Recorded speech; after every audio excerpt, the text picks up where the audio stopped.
नेहरूनगरचे शेलार मामा महादेव ठग यांचा सत्कार।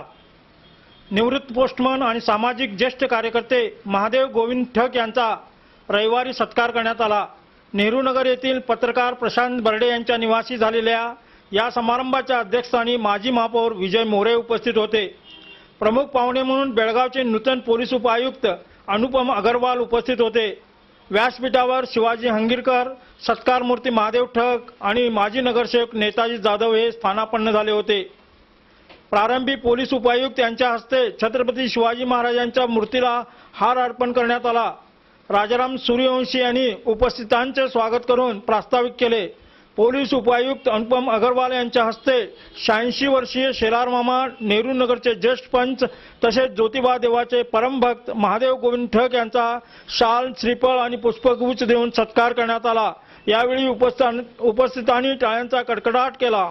या प्रसंगी बेळगावचे नूतन पोलीस उपायुक्त अनुपम अग्रवाल आपले मनोगत व्यक्त करताना मिलके आगे बढ़ेंगे और काफी अच्छी जगह है। मैंने जो भी देखा है, मतलब कर्नाटक में इतने सारे त्योहार आते हैं लेकिन जिंदा दिल्ली से यहाँ पे बनाते हैं। ये नवरात्रा हो गई, विजयदशमी हो गई, उससे पहले जो भी है गणेश है, उतना कहीं पर नहीं बनाते। बेंगलुरु इतनी बड़ी सिटी है लेकिन वहाँ पर कभी नहीं लगता है कि यहाँ ऐसे भी कोई त्योहार होते हैं। सरकार का चंदा तो फिर से मतलब मैं प्रशांत जी को धन्यवाद दूंगा, नेताजी को, सभी ने आपने मुझे बुलाया। और भी ऐसे जब भी फ्यूचर प्रोग्राम होगा आप लोगों के बीच में बैठ के आना चाहूंगा और ये काम करना चाहूंगा। या प्रसंगी नूतन पोलीस आयुक्त अग्रवाल यांचा भगवा पेटा आणि पुष्पगुच्छ देऊन सत्कार करण्यात आला। यावेळी नेताजी जाधव महादेव ठग यांच्या कार्याचा आढावा घेताना 35 वर्षे पोस्टमनची नोकरी करून 35 वर्षे निवृत्ती वेतन घेणारे महादेव ठग हे विविध सामाजिक कार्यात तसेच धार्मिक कार्यक्रमात आजही कार्यरत आहेत।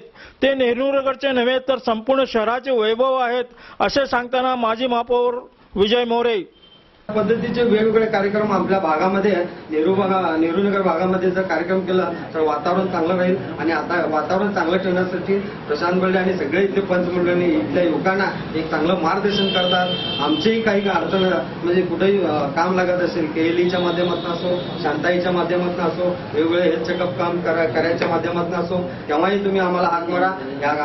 त्यावेळेला आम्ही तुमच्या बरोबरीने काम करण्यासाठी त्यावेळेस परत एकदा मी सगळ्यांचं मनपूर्वक आभार मानतो की मला 2 शब्द बोलण्यास संधी दिलात। एवढं बोलून माझी 2 शब्द।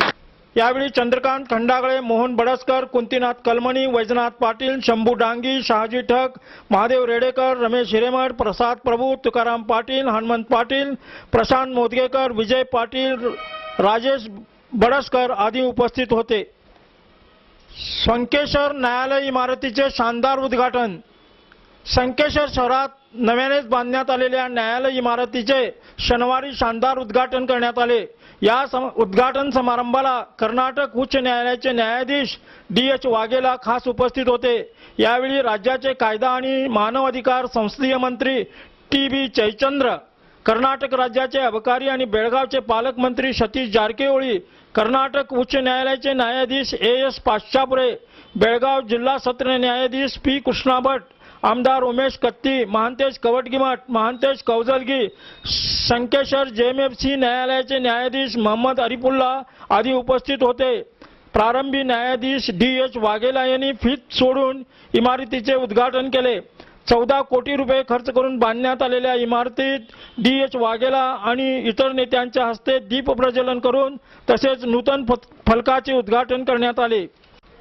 न्यायदानाचे काम सुरळीत आणि पारदर्शक होण्यासाठी न्यायालयाचे व्यवस्थापन अत्यंत महत्त्वाचे आहे हे ओळखून कर्नाटक सरकारने संकेश्वर या शहरात भव्य, सुसज्ज आणि सर्व सोयींनी युक्त बांधलेली न्यायालयाची इमारत पाहता कर्नाटक राज्याची ती श्रीमंतीच म्हणावी लागेल असे गौरवोद्गार कर्नाटक उच्च न्यायालयाचे न्यायाधीश DH वाघेला यांनी काढले। या उद्घाटन समारंभाच्या अध्यक्षस्थानी बेळगाव विभागाचे प्रभारी न्यायाधीश N कुमार होते। या उद्घाटन समारंभाला वकील वर्ग, राजकीय नेते आणि नागरिक मोठ्या संख्येने उपस्थित होते।